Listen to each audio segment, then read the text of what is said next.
Halo semuanya, selamat wayah Kio ya, dimanapun kalian berada. Kembali lagi bersama Mamang, dan di video kali ini kita bakal lanjutin manhwa pembalasan bangsawan pembunuh. Kita masuk di part 23. Di awal video ini, alih-alih langsung menjawabnya, Luna di sana malah terdiam menatapnya. Hingga seorang di depannya kembali bertanya, "Apa ada masalah, Nona?" Luna membalas, "Biasanya yang menyebutku itu Sir Victor. Kamu siapa ya?" Tentu saja pertanyaan Luna yang di luar dugaannya sontak membuat seseorang itu agak panik. Meskipun begitu, ia tetap menimpali. Itu Sir Victor sedang disibukkan urusan lain, jadi saya datang menggantikannya. Kementerian Divisi Penjaga ke-6. Mendengar perkataannya, Luna yang menyadari sesuatu pun tersenyum melanjutkan. Tapi bohong. Tak ada yang namanya Sir Victor. Tepat setelah mengatakan itu, Luna pun menggunakan magicnya, Wendy, untuk menghempaskan beberapa orang di sekitarnya. Lalu berusaha kabur dari sana sembari berpikir, apa mereka kelompok radikal? Aku harus pergi dari sini. Sayangnya, karena Luna terus melihat ke arah belakang, ia tidak menyadari jika ada seorang yang telah berdiri di hadapannya, di mana seorang itu, sebut saja Rob, langsung menangkap kepalanya lalu menggunakan magicnya, Sleep Cat, hingga Luna pun terjatuh tak berdaya. Bersama dengan hal itu, Rob tersenyum berkata, "Ho, mereka memang sudah memperingatkan kalau dia ini licin, tapi sepertinya dia tertangkap terlalu mudah. Ayo masukkan dia ke dalam gerbong." Di saat yang sama, Kairam yang bisa mendengar keributan itu pun berkata, dari kedengarannya, sepertinya mereka sedang bertarung. Xian yang juga bisa mendengarnya membalas, apa lawannya dari kerajaan Gara? Beberapa saat kemudian, orang-orang yang membawa Luna pun tiba di depan sebuah katedral, di mana Ralph menyuruh rekan-rekannya menunggu di luar, sementara dirinya melangkah masuk ke dalam. Lalu, sembari melangkah masuk menemui Nella Aronis yang telah menunggunya, Ralph berkata, "Luna Lion River sudah kubawa." Tanpa berbalik ke arahnya, Nella Aronis membalas, "Kerja bagus, benar-benar anak yang malang. Sepanjang hidupnya menderita karena percobaan, namun takdir yang menantinya hanyalah untuk dimanfaatkan dan dibuang. Kehidupan menderitanya ini akan kita manfaatkan baik-baik." Namun, tanpa mereka berdua sadari, Xian yang telah menutupi mereka kini mulai beraksi, di mana ia menggunakan kabut hitam untuk menyelimuti area katedral di sana. Tentu saja, kabut hitam tersebut sontak membuat orang-orang di sana terkejut. Tetapi belum sempat mereka bisa bereaksi, Xian langsung menghabisi mereka dalam hitungan detik. Misalkan ada seorang yang langsung ditanda kepanikan. Apa? Ada apa ini? Kumohon, hentikan semua ini."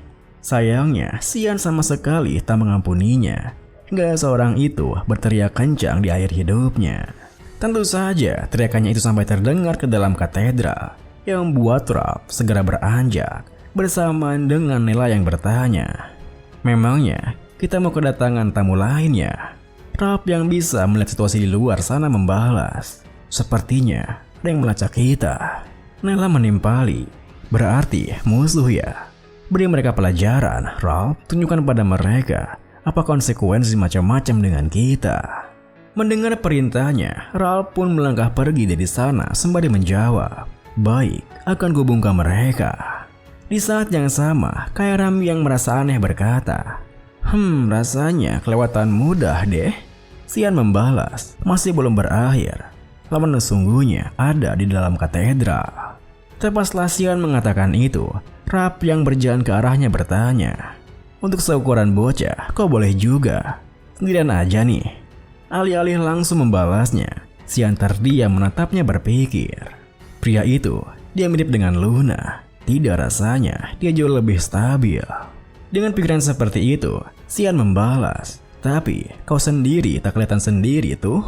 Seketika itu juga, Ralph menerjang maju menimpali. "Ya, melawan bocah sepertimu, aku sendiri sudah lebih dari cukup." Di saat kemudian, Nella yang penasaran akan hasilnya melangkah keluar. Namun ia malah dibuat terkejut ketika melihat Ralph yang babak belur di sana. "Sudah bereskah, Ralph?"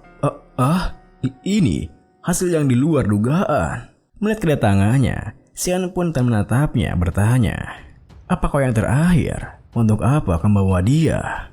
Sembari bersiap dengan magicnya, Nella membalas, "Ya ampun, kalau banyak tanya, kau takkan populer di kalangan wanita loh. Seharusnya kau bikin itu sendiri." Melihat magic yang digunakannya, Xian yang menyadari sesuatu pun berpikir, dia juga bisa dengan bebas menggunakan elemennya. Sudah kuduga, dia serupa dengan Luna. Sepertinya pertanyaanku makin bertambah. Lalu, saat Xian berpikir seperti itu, Nella pun melepaskan magicnya, Thunder Flame, yang membuat Xian harus bergerak untuk menangkisnya. Tentu saja, Xian yang bisa menangkis magicnya hanya dengan belati, membuat Nella terkejut. Ditambah lagi, Xian tiba-tiba saja muncul di depannya, hingga Nella refleks menggunakan magicnya, Air Leap, untuk menghindar. Lalu, sembari bersiap dengan magicnya untuk menyerang balik, Nella berpikir, bocah ini berbahaya, dia harus kumusnahkan sekarang juga. Namun, baru saja dia akan melepaskan magicnya, Charge Suit, tiba-tiba saja Kyra muncul di belakangnya, yang membuat magicnya meleset dari targetnya, dan malah mengenai katedral di sana. Melihat serangan magicnya yang begitu kuat, Xian pun menyadari jika mananya benar-benar barbar. Meskipun begitu, Nella kini tak bisa bergerak karena Kairam telah menangkangnya. Lepaskan aku." Kairam di dekatnya berkata, "Berhenti melawan. Kau mustahil keluar kalau cuma mengandalkan kekuatan manusia." Lalu Xian yang mendekat pun menambahi, "Hei, atas perintah siapa kau menculiknya? Dan ada berapa banyak bajingan seperti kalian?" Alih-alih ketakutan, Nella yang punya rencana tersendiri malah tersenyum membalas, "Kau bocah yang lucu. Kau akan segera tahu karena kami akan mencarimu. Sampai ketemu di neraka nanti, sialan." Melihatnya yang begitu percaya diri dengan rencananya, di mana tubuhnya perlahan-lahan terkikis hingga menghilang, Kairam yang pernah melihatnya pun berkata, reaksi itu asalnya seperti dari Hardcore." Xian yang juga mengetahuinya menambahi, artefak yang menjebak mana si pengguna ke dalam jantungnya. Ternyata karena ini mananya tak bisa bersirkulasi dan malah terkumpul pada tubuhnya. Kairam tersenyum melanjutkan, sepertinya Luna itu juga sama." Tentunya sikap mereka berdua yang seperti itu membuat Nella kebingungan. Ditambah lagi, Xian bisa langsung mengetahui identitasnya. Nama organisasi, Monster Dewan Garam, yang terlahir dari berbagai jenis eksperimen, organisasi Fate of Evolution ya. Nella yang semakin panik bertanya, Kenapa kalian bisa tahu? Tunggu, sebenarnya siapa kalian?" Xian pun memegang kepalanya membalas, "Ya, saya tahu saja sendiri. Tentunya di neraka sana." Nella yang semakin putus asa menimpali, Apa? Matang seperti ini terlalu kejam." Tepat setelah ia mengatakan itu, Xian pun langsung menusuk dadanya, lalu melakukan sesuatu dari sana sembari berpikir, "Di kehidupanku sebelumnya, aku menemukan buku kuno di salah satu laboratorium di Kerajaan Garam. Buku itu penuh dengan metode memanfaatkan artefak yang disebut dengan Hardcore, beserta deskripsi penelitian tentang pengendaliannya. Bahkan cara menghapusnya pun ada kalau si pengguna gagal menggunakannya." Dengan pikiran seperti itu, sembari memandangi artefak yang telah diambilnya, Xian berkata, beruntungnya artefak yang dia punya masih aktif. Kairam di dekatnya membalas, "Memangnya mau kau gunakan kemana?" Xian menimpali, "Kairam, keluarkanlah Luna dari gerbong." Kairam yang tak ingin melakukannya menyanggah, malas kenapa harus aku coba?" Xian menegaskan, "Jadi, kau mau dikendalikan saja ya?" Tentunya perkataan Xian membuat Kairam tak punya pilihan lain, hingga ia pun melakukannya dan meletakkan Luna di dekat Xian. Kemudian, sembari bersiap dengan artefaknya, Xian berkata, "Ini akan jadi percobaan pertamaku, jadi aku tidak tahu apa ini bisa berhasil dengan baik." Tepat setelah mengatakan itu, Xian pun memasukkan artefaknya pada tubuh Luna sembari berpikir, jika artefak ini tertanam pada jantungnya Luna juga, seharusnya aku bisa menghancurkannya dengan menggunakan properti yang sama. Keesokan paginya, di sebuah kamar di aula di utama Dewan Garam, Luna yang terbangun dengan sebuah perasaan aneh bergumam, "Ini Perasaan apa ini? Tubuhku terasa lebih ringan. Seolah sesuatu yang berat dalam hatiku telah menghilang. Dan kenapa sekarang aku lebih merasakan kehadiran senior Xian? Di saat yang sama, Xian yang telah mengantarnya yang kini bertengger di sebuah atap bangunan mendapat pertanyaan dari Kaeram yang penasaran padanya. Sebenarnya, apa yang kau rencanakan? Mendengar hal itu, Xian yang menikmati pemandangan di sana membalas. Ya, aku kepikiran kalau dia bisa bermanfaat nantinya. Sayang kalau dibiarkan mati, bukan? Kaeram menimpali. Dari sudut pandangku, kau seperti melakukan semua kerja keras untuk keuntungan orang lain. Bagaimana kalau nantinya kau malah ditusuk dari belakang olehnya? Mendengar hal itu, Xian pun tersenyum berkata, rasanya lucu mendengar itu darimu. Kaeram yang merasa agak malu membalas, suatu hari nanti, tubuhmu itu akan menjadi punyaku. Aku cuma ingin bilang agar kau menjaganya baik-baik. Sembari bangkit berdiri, Xian menimpali. Ya, ayo, tak ada gunanya kita berlama-lama di sini. Beberapa jam kemudian, Luna pun dipanggil ke ruangan kakeknya, di mana kakek Rigens bertanya padanya. Jadi, kau tak ingat apa-apa setelah diculik? Tapi katamu ada seorang yang mengantarmu ke sini.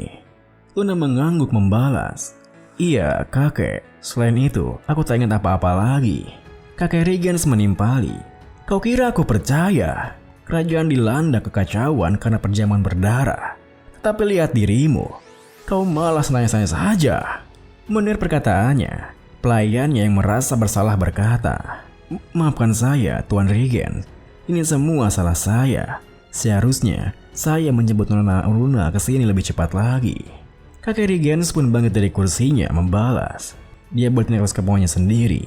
Ini bukan salahmu. Pelayannya menimpali. Terima kasih atas pertimbangan Anda. Lalu, sembari memegang pundaknya, kakek Rigens melanjutkan. Aku tahu, kau selalu bekerja keras gara-gara cucu ini. Dan kau sudah menjalankan tugasmu dengan sangat baik. Tepat setelah mengatakan itu, kakek Rigens pun mengeluarkan Fire Magic di tangan kirinya. Yang tentu saja membuat si pelayan dan Luna terkejut. Ditambah lagi kakek Rigens berkata, aku sudah lama menyadari pengkhianatanmu itu. Kau kira kau bisa lolos karena melukai cucuku? Pelayannya yang panik membalas, semua ini salah paham, Tuan. Tolong beri saya kesempatan untuk menjelaskan. Kakek Rigens menimpali. Diam. Mendengar omonganmu membuatku muak. Tepat setelah mengatakan itu, kakek Rigens pun menguatkan Fire Magic-nya yang langsung membakar habis si pelayan di sana, hingga Luna tak kuasa menahan kengeriannya. Ini sudah kelewat kejam. Sembari mengelap tangannya, kakek Rigens yang tampak biasa saja menuturkan, dia satu dari sekian orang yang memerintahkan penculikanmu. Dan apa kau sudah dapat suatu informasi mengenai Xianfeng? Alih-alih langsung menjawabnya, Luna malah terdiam berpikir. Dia tanya begitu, tapi aku yakin dia juga sudah tahu jawabannya. Kebohongan yang jelas tak akan mempan.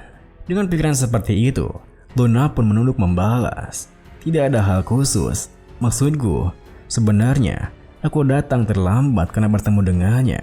Aku tidak bisa menemukan hal yang khusus darinya di pertemuan pertama. Sembari megang pundaknya, kakek Rigens menimpali. Bukan itu jawaban yang aku mau. Luna, katakan, apa yang bocah itu sembunyikan? Dia seorang dari keluarga Firth. Aku yakin dia memiliki sesuatu, atau mungkin seseorang yang membantunya. Luna yang menjaga tenangannya melanjutkan. Yang dia miliki hanya satu kenaik penjaga dan pelayan yang tak berguna. Tak ditemukan kaitan apa-apa soal kejadian itu dengannya. Kenapa kakek begitu terobsesi dengannya? Kakek Rigens menegaskan, oh, kamu juga lebih banyak pertanyaan dari biasanya. Jadi, memang ada sesuatu soal bocah itu. Kau tak seharusnya bertanya. Kau terlahir sebagai seorang Rain Driver. Kau cuma perlu melakukan apa yang kukatakan.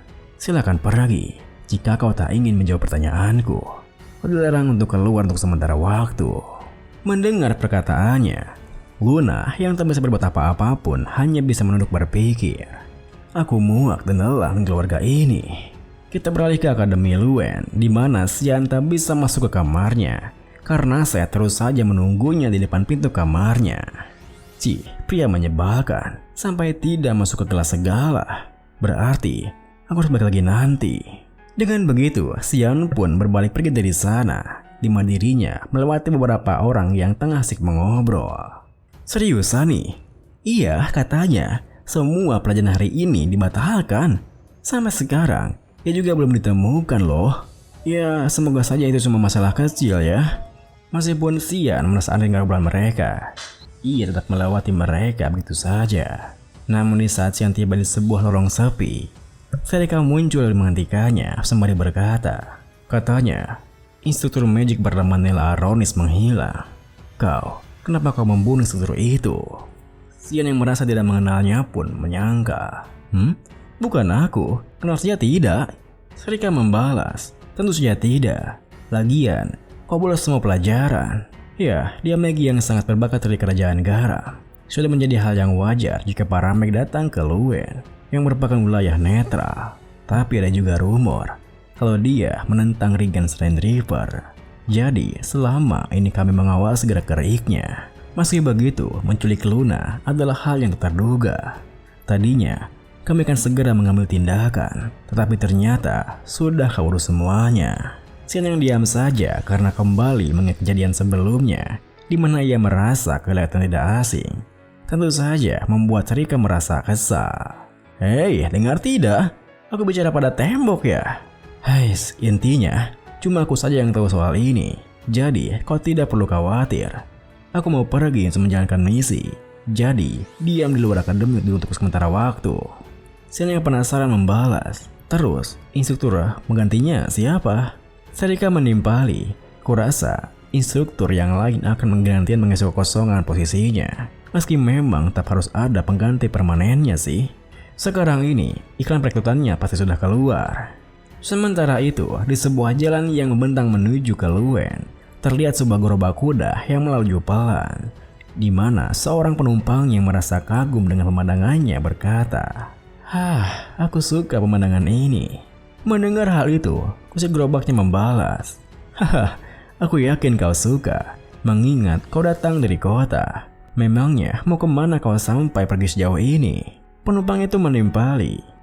Ada pekerjaan yang kunambahkan sejak lama, dan kudengar sekarang sedang ada lowongannya. Karena itu aku buru-buru begini.